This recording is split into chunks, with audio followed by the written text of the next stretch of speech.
Get out. Your old lady smell is ruining my new house, Michaela shouted as she threw disinfectant on me during her housewarming party. Drenched and overwhelmed by the pungent smell, I felt something snap inside me. Standing up silently, I flashed a terrifying smile at Michaela and said, "Then I'll clean this up for you. After all, I built it." I went upstairs to Michaela's room to retrieve something. My name is Harmony, a 72-year-old retired confectioner. More precisely, I was a patissier who ran a cake shop until a leg injury forced me into retirement. Now, I help my son and his wife who have taken over the business and live a modest life. Harmony, you must be happy your son took over, people would say at the tea parties I occasionally attended. I brought cakes made by my son and his wife, earning praise from neighbors. Today, at the tea party, I was engrossed in conversations when a neighbor mentioned my son. I stared at my tea, lost in thought. "A shop with many memories, isn't it?" someone remarked, prompting me to reminisce. Indeed, my life had been full of ups and downs. I opened my patisserie at 35 after a decade of training in France.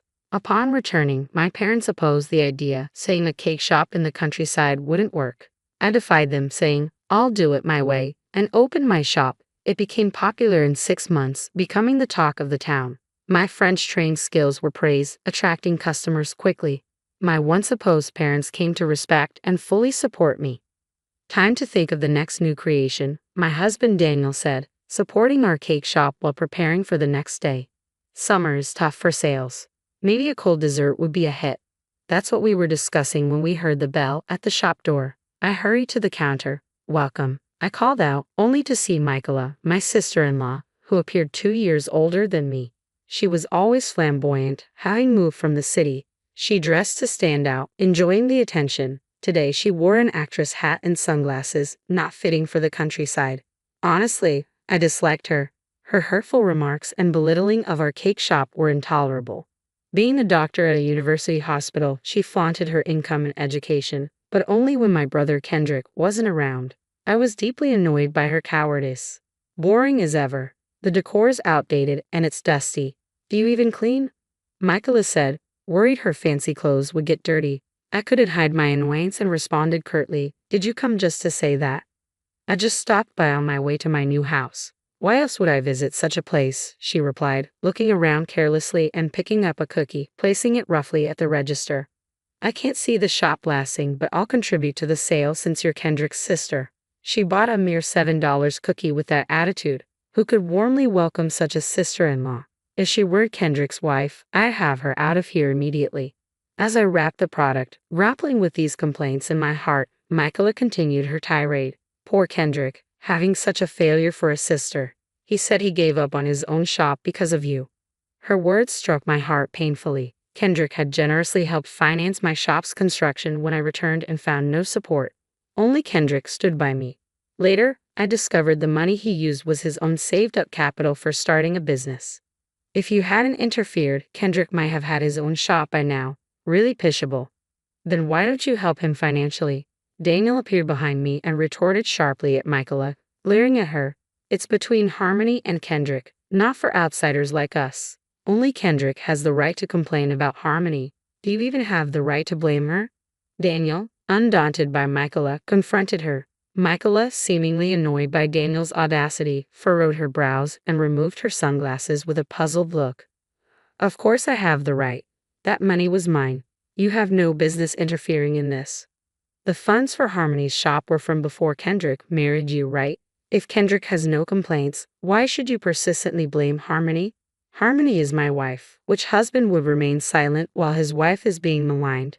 Daniel shielded me from showing my tears to Michaela. I felt reassured by his presence and grateful to be his wife. Michaela, not amused by Daniel's words, roughly grabbed the wrapped cookies from the counter and left without another word. After she left, we put up the closed sign, and Daniel embraced me. "You endured well, Harmony," he said softly. "I can't do this anymore. I don't have the confidence to get along with someone like her. Even if she's Kendrick's wife, I can't bear being treated this way." "Are you not going to tell Kendrick?" Daniel asked gently. "I can't. He's already looking after Mom and Dad. I can't trouble him just because I can't get along with her." Kendrick, working as a chef in a hotel, was also taking care of our parents. Despite the long commute, he managed.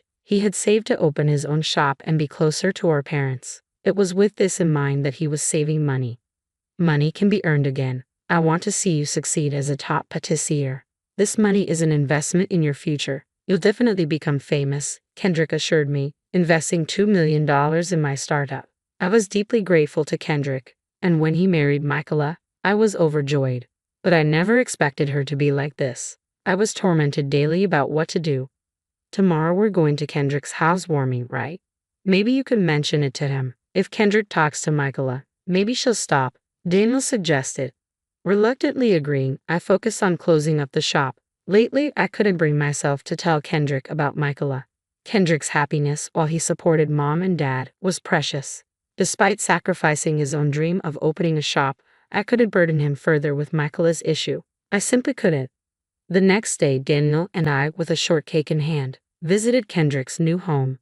Harmony and Daniel, long time no see. Glad you could make it, Kendrick welcomed us warmly at the doorstep. Michaela was out shopping and wasn't there. I felt relieved not seeing her. Noticing this, Kendrick looked at me worriedly. What's wrong? You look pale. Is it the new house smell? No way, just had a bit too much to drink with Danny last night. I forced a smile to reassure Kendrick and avoid any awkward conversation. I asked to see around the new house. Kendrick shared that apart from the tidy living room, their personal items were still in boxes. We agreed not to go upstairs as per his request. Soon, our parents arrived, and we enjoyed a rare family gathering. Then Daniel seized the opportunity to bring up yesterday's topic. Sorry to bring this up at a housewarming, but there's something about Michaela we need to discuss.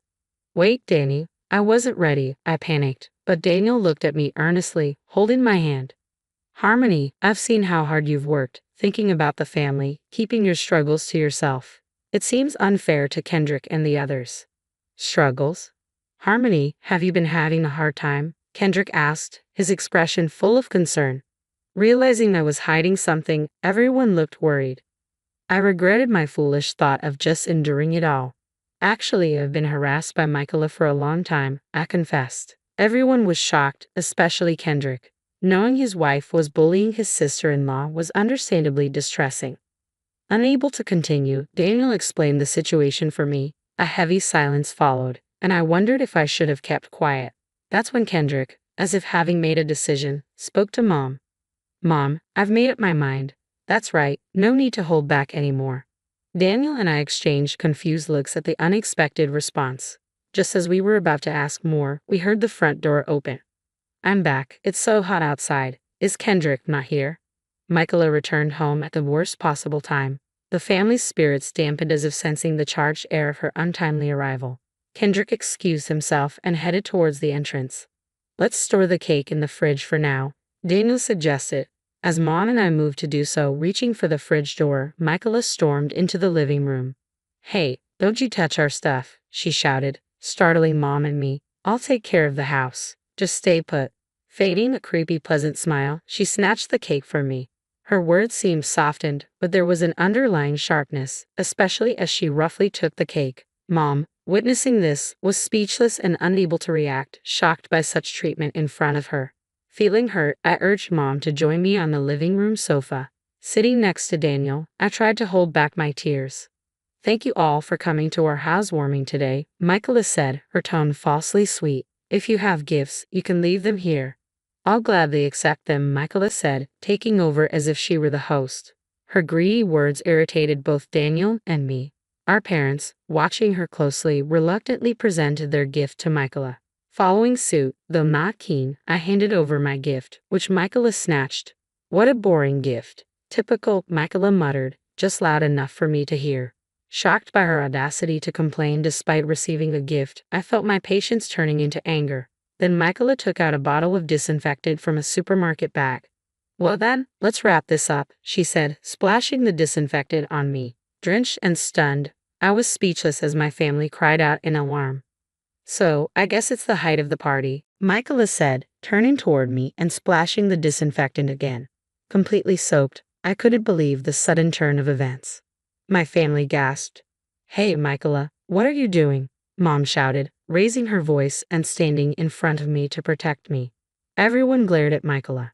Michaela sneered and threw her final words at me. The smell of an old lady will dirty my new house. Get out.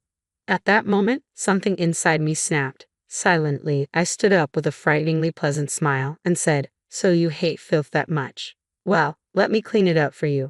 After all, I built this place." Seeing me smile, Michaela seemed terrified and stepped back. I snatched all the presents from her, ignoring her complaints, and headed to the second floor. Conveniently, there was a nameplate with Michaela's name on it in front of the door, and I boldly walked inside. I picked up a cardboard box still packed and dropped it from the second floor to the first with a bang. "Hey, what are you doing?" Michaela tried to stop me as the boxes tumbled down one after another. With so many boxes rolling down, she couldn't come up and could only desperately scream in vain. As I dropped the last box, she yelled, "Do you realize what you're doing?" Michaela, showing her true colors in front of Kendrick, glared at me with a devilish face. Unconcerned, I went downstairs and asked Daniel with a smile, "Can you hold back that noisy trash for me? We can't let the dirty germs out. The new house will get dirty with the smell of mold, right?" Daniel must have been scared too. The words from my ever-smiling face were no longer treating Michaela as a human. I threw all her belongings outside with apparent delight. People might think I've lost my mind, and it can't be helped that they think so. "Stop it, Kendrick. What are you just staring at? Stop her. Isn't your sister out of her mind?" Michaela screamed desperately. However, Kendrick did not respond. Instead, he silently watched my next move. The entrance was overflowing with Michaela's cardboard boxes, a mess, but it couldn't be helped after throwing everything outside. I clapped my hands and walked towards Michaela for the final touch. "Well, now it's just Michaela left." "What do you mean? You think you can get away with this?" She spat, her voice laced with venom. "Who knows? I can't hear the threats of trash," I replied, my smile mechanical and eerie. Michaela gasped, looking at me fearfully. Without paying her any more attention, I instructed Daniel to kick her out along with her slippers. "Hey, stop. No, Kendrick, help me." Michaela begged Kendrick for help, but he had no intention of listening to her. At this point, I understood what Kendrick and the others meant. There wasn't a single person on her side here. "Get out if you understand. This is my house after all." "What? What are you talking about?" Before Michaela could finish, Daniel dragged her out, pushing her outside the entrance. He immediately closed the door, double-locked it, and even chained it. Michaela, now completely unable to enter, was left outside in the summer heat. She banged on the door and screamed for about 10 minutes, but her strength gradually waned. To make matters worse, neighbors came by and started whispering about her shabby appearance. "Mommy, look, that lady is outside in her slippers," a child said, pointing. "Hey, don't do that. Don't point," a parent chided, though even passing children mocked Michaela. For someone so full of pride, this public humiliation was hell. She crammed all her belongings into her car and fled the scene that day.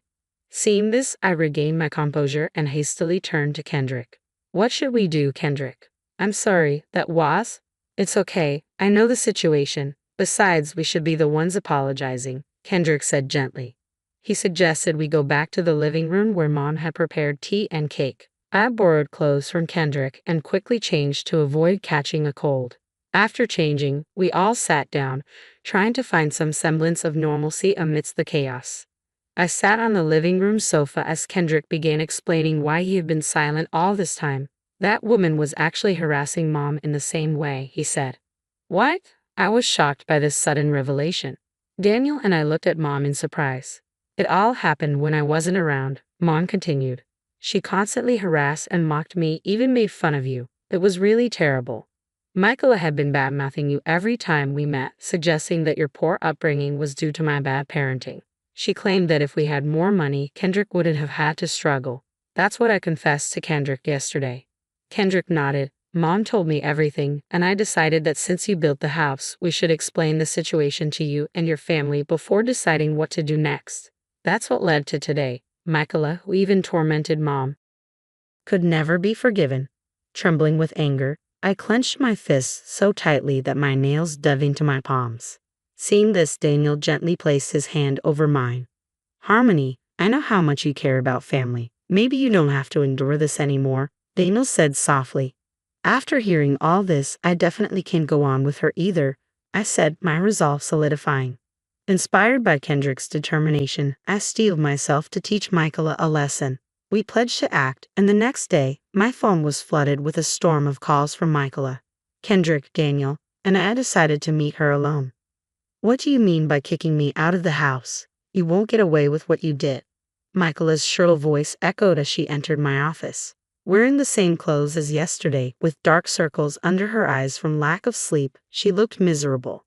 Her loud voice was irritating, but I didn't let it show. Instead, I smiled sweetly, further infuriating her with my words. I cleaned up because you said the new house gets dirty, right? What? I don't want someone as ugly as you in the house. The new house will get dirty with germs, right? I said, putting my index finger to my lips, feigning cuteness. As unsuitable as it felt for me, it seemed to affect Michaela. Her face turned red as a boiled lobster, showing her anger. Who's ugly? I'm far more beautiful than a third-rate woman like you, she spat. To say that with the same clothes as yesterday and such a dirty face. Impressive, I replied, my voice dripping with sarcasm. Whose fault do you think it is that I ended up like this? Michaela retorted, doubling down on her previous provocations. A woman like you, acting all high and mighty, I said, meeting her gaze steadily. The tension in the room was palpable, and I knew there was no turning back now. I taunted Michaela, which angered her enough to lunge at me. Daniel quickly stood protectively in front of me, and Kendrick, usually mild-mannered, showed his anger for the first time. Enough. You're in no position to talk down to Harmony and her family, he said firmly. Why should I be the one getting scolded? The bad one is clearly that woman. Michaela remained defiant, even against Kendrick's words. She must have looked down on Kendrick as well. Deep down, she was after money, blaming me for losing it and despising me despite having her own earnings. Her greed was despicable. As I glared at her with utter contempt, Kendrick slammed a piece of paper in front of her. I have no intention of going on with someone who can't even value my family. We're getting a divorce. The paper Kendrick presented was a divorce petition already signed by him and our father as a guarantor. Seeing this, Michaela suddenly regained her composure and clung to Kendrick in a panic. Wait, a divorce? Just wait. I don't want to hear what you have to say. My mind is made up, and if you refuse the divorce, I'll go to court if I have to. Where do you think the money for that will come from? You don't have the financial power, so don't talk big. I'll support you financially, so don't worry. Michaela tried to act humble, but Kendrick's words revealed her true nature again. Now that we had proof of her looking down on Kendrick financially, we could crush her without remorse. Smiling, I intervened between them. Didn't you know? Besides this store, I have several others. Michaela looked at me, confusion and desperation in her eyes. She was trying to comprehend what she had just heard, but I didn't give her a chance to respond. You thought you could manipulate Kendrick for his money? You thought wrong. Her face turned pale as the realization of her situation set in. The tables had turned, and she knew it. Kendrick, Daniel, and I stood united, and there was no way she could worm her way out of this. Kendrick gently but firmly pushed Michaela away from him. It's over, Michaela. Leave and don't come back. Defeated, Michaela had no choice but to leave. As she walked out, her once arrogant demeanor was replaced with a sense of utter defeat. We watched her go, feeling the sense of relief and closure. Turning back to Kendrick and Daniel, I felt a weight lift off my shoulders. Thank you, I said, my voice filled with gratitude. Kendrick smiled warmly. We're family, we protect each other. I have enough financial power to fight you, I said, causing Michaela to gasp in surprise. A TV show had previously featured one of my regular customers praising my shop. The reporter raved about its beauty and deliciousness, leading to its popularity. Requests for more stores came flooding in, and now I have a nationwide chain. Kendrick was the only one who supported the opening of my shop. As a thank you, I gifted him that house. I had also heard about your plans to open a clinic nearby and thought you'd need money. Michaela's face turned pale upon hearing the whole situation. She must have realized she'd picked a fight with the wrong person. She was speechless. Since I still hold the property rights, I am the owner of that house. I can sue you for trespassing. What will you do? Will you fight? With a smile, I cornered Michaela, who seemingly gave in and began to profusely apologize. Even though Michaela continued to apologize, our family had no intention of forgiving her, and we kicked her out of the store. Kendrick and Michaela eventually went to court for a divorce. Given everything that had happened, our lawyer assured us that the divorce would be granted. Our family savored this victory. During the time she was kicked out, Michaela's face became well known in the neighborhood, and no one was sympathetic towards her. Her clinic had no patients and closed within 3 months. She shamefully fled the town. Thus, our family found peace. I continued managing my shops, and Kendrick finally opened his own. Kendrick, Dad, and Mom started living in the new house, which we remodeled for accessibility. Harmony, what happened? You suddenly went quiet, a neighbor asked, snapping me back to reality during a tea party. Sorry, it's nothing. I'm just really grateful to those kids, I responded. Thanks to them, I'm now enjoying a peaceful retirement with my husband. As we enjoyed the cake, I reflected on how these nearly 40 years were the stepping stones to my current happiness.